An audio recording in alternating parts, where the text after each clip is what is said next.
اسلام کے جو 5 ارکان ہیں اس کے متعلق بڑی تفصیلی گفتگو کے ساتھ میں مختصر سی گفتگو کے ساتھ میں سمجھایا. انشاءاللہ میں بھی اسی سے ملتی جلتی بات کروں گا, کوئی الگ نہیں جاؤں گا, لیکن میں نے جو آیت کریمہ کو اپنی تقریر کا عنوان بنایا یا ایھا الذین آمنوا اتقوا اللہ وکونوا مع الصادقین, اے ایمان والو اللہ سے ڈرو اور سچوں کے ساتھ ہو جاؤ. اب یہاں پر اللہ سے ڈرنے کا معاملہ تو ایسا ہونا چاہیے کہ ہمیں یہ خیال ہو کہ میں رب کو دیکھ رہا ہوں. اتنی طاقت نہیں تو کم سے کم یہ خیال کرے مجھے میرا رب دیکھ رہا ہے, مجھے میرا رب دیکھ رہا ہے. اب وَكُونُوا مَعَ الصَّادِقِينَ, سچوں کے ساتھ ہو جاؤ. اب کیا سچوں کے ساتھ ہونے کا مطلب یہ ہے کہ ان کے پیچھے پیچھے چلنا, یہ ہے کیا؟ تو یہ تو نہیں.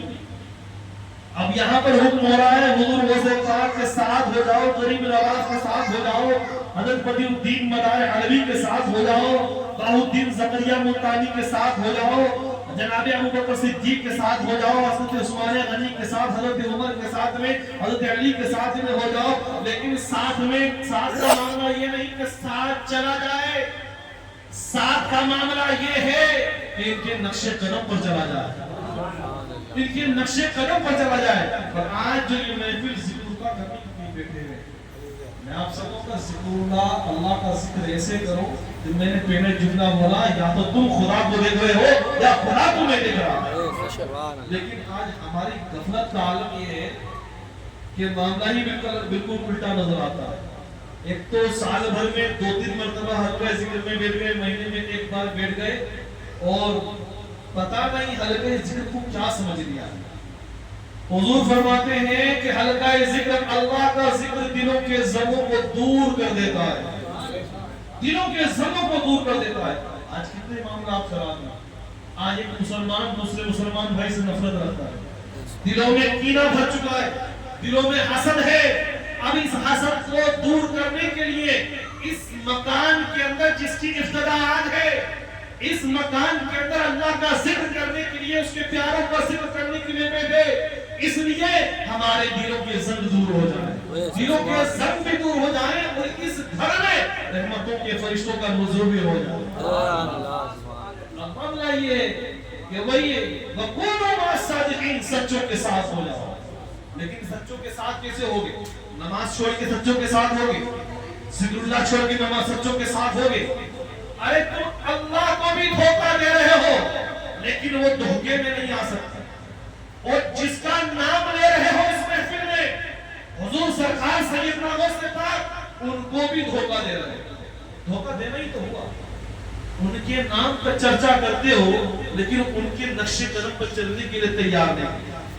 حضور غوث پاک کے نام لیوا سبھی قادری بیٹھے ہوئے, قادری کوئی بھی نہیں, سب قادری ہیں. حضور غوث پاک کا مذہب معلوم کیا ہے؟ نماز کے مطابق کیا ہے؟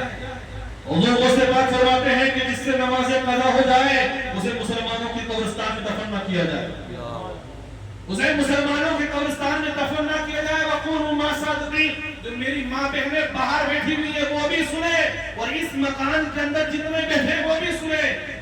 اگر حضور غوث پاک کے بتائے ہوئے نقش قدم پر, جو رسول کریم صلی اللہ علیہ وسلم کے نقش قدم پر ہم نہیں چلتے ہیں, ہم اللہ رب العزت کے بھی گنہگار ہیں, اور جس کے نام لے رہے ہیں اس کے بھی گنہگار ہیں, اس کو بھی دھوکہ دے رہے ہیں. وَكُونُوا مَعَ الصَّادِقِينَ, اب سمجھو وَكُونُوا مَعَ الصَّادِقِينَ, سچوں کے ساتھ ہو جاؤ. یہ نہیں کہ اس کا بیگ پکڑ کے ساتھ ہو جاؤ, ارے اس کے نقش قدم پر چلنے لگ جاؤ, اس کے نقش قدم پر چلنے لگ جاؤ. اور محبت اسی کا نام ہے, جس سے محبت ہو جاتی ہے نا, اس کی ہر ادا سے محبت ہو جاتی ہے, اس کی ہر ادا سے محبت ہو جاتی ہے. وَكُونُوا مَعَ الصَّادِقِينَ, سچوں کے ساتھ ہو جاؤ. اللہ تبارک و تعالیٰ تمہارا دنیا میں بھی بیڑا پار کرے گا, تمہارا آخرت میں بھی بیڑا پار کرے گا. اب آتے ہیں حج پر. الحمدللہ یہ مقام کی ابتدا کی جا رہی ہے, حج کیا جا رہا ہے. الحمدللہ 3 سے 4 دن کے بعد سفر کی روانگی ہے. اللہ تبارک و تعالیٰ کا کس قدر بڑا احسان ہے کہ زندگی بھر جس صدق سجدہ کیا, زندگی بھر جس طاقت اللہ کی عظمت کا کیا جا رہا ہے، امام کے پیچھے کھڑے ہو رہے ہیں، لیکن سمت کعبہ کی طرف اس خانہ کعبہ کو دیکھنے کے لیے جایا جا رہا ہے۔ آقا جو گنبد خضرا میں آرام فرما رہے ہیں، ان کی سمت کی طرف کھڑے ہو کر صلاۃ و سلام پڑھا جاتا ہے۔ کئی ہزاروں کلومیٹر دور بیٹھے ہوئے ہیں، لیکن وہ وقت قریب آنے والا ہے کہ گنبد خضرا کے سامنے کھڑے ہو کر رسول کریم صلی اللہ علیہ وسلم کی بارگاہ میں صلاۃ و سلام پڑھنے کا موقع ملنے والا ہے۔ کس قدر حسین لمحہ ہوگا۔ حج ہے کیا؟ اللہ تبارک و تعالی حج کرنے والوں کو چن لیتا ہے۔ اب کوئی کہے گا حضرت لوٹری نکلتی ہے، ٹکٹ ہوتا ہے، قرآن اندازی ہوتے ہیں، تب جا کے کوئی حج پہ جاتا ہے۔ نہیں، یہ ہماری اور آپ کی غلط فہمی ہے۔ اللہ رب العزت نے جب سے خانہ کعبہ بنایا ہے، اس نے چن لیا ہے مجھے کس کس کو اپنے گھر میں بلانا ہے، مجھے کس کس کو اپنے گھر میں بلانا ہے۔ اللہ رب العزت کے گھر کی تعمیر کی گئی، حضرت ابراہیم کو اللہ تبارک و تعالیٰ نے فرمایا، ابراہیم خانہ کعبہ کی تعمیر مکمل ہو گئی، اب لوگوں کو بلاؤ حج کرنے کے لیے۔ کہ میرے مولا لوگوں کو حج کرنے کے لیے کیسے بلاؤ؟ پہلی بات تو یہ ذہن میں رکھو، پورا کا پورا حج کسی نہ کسی نبی کی یاد ہے۔ آج لوگ نبی کی یادوں سے پرہیز کرتے ہیں، اللہ والوں کی یادوں سے پرہیز کرتے ہیں، سنتے پورا کا پورا حج کسی نہ کسی نبی کی یاد ہے، کسی نہ کسی نبی کی سیلیبریشن ہے۔ عزیزان ملت اسلامی، اللہ رب العزت فرماتا ہے ابراہیم جاؤ جبل ابو قبیس پہ کھڑے ہو اور اعلان